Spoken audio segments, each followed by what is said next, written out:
واذكر في الكتاب مريم إذ انتبذت من أهلها مكانا شرقيا فاتخذت من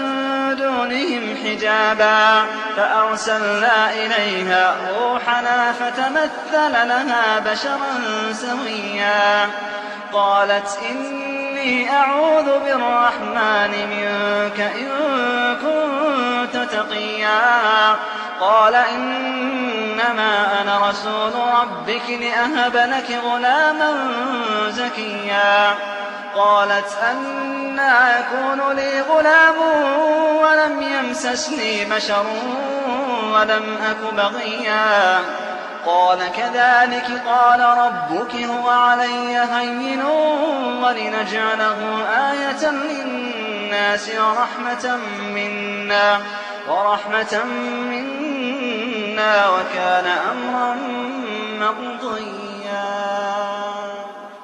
فحملته فانتبذت به مكانا قصيا فأجاءها المخاض إلى جذع النخلة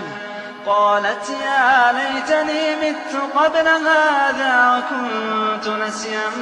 منسيا قالت يا ليتني مت قبل هذا وكنت نسيا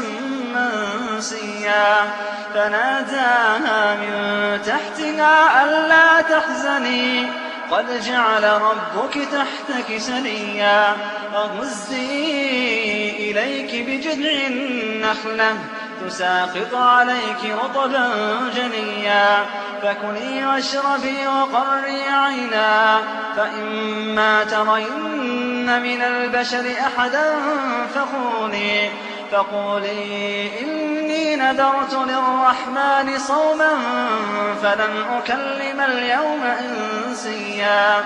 فأتت به قومها تحمله قالوا يا مريم لقد جئت شيئا فريا يا أخت هارون ما كان أبوك امرأ سوء وما كانت أمك بغيا فأشارت إليه قالوا كيف نكلم من كان في المهد صبيا قال إني عبد الله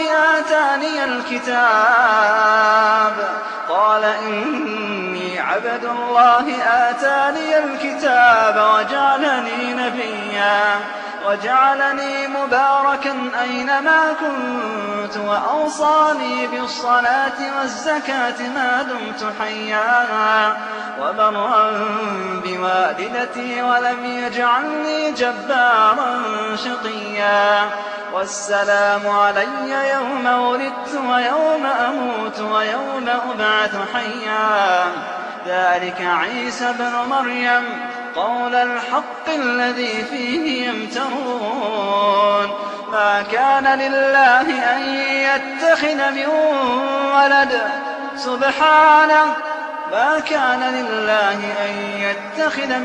ولد سبحانه إذا قضى أمرا فإنما يقول له كن فيكون وإن الله ربي وربكم فاعبدوه هذا صراط مستقيم فاختلف الأحزاب من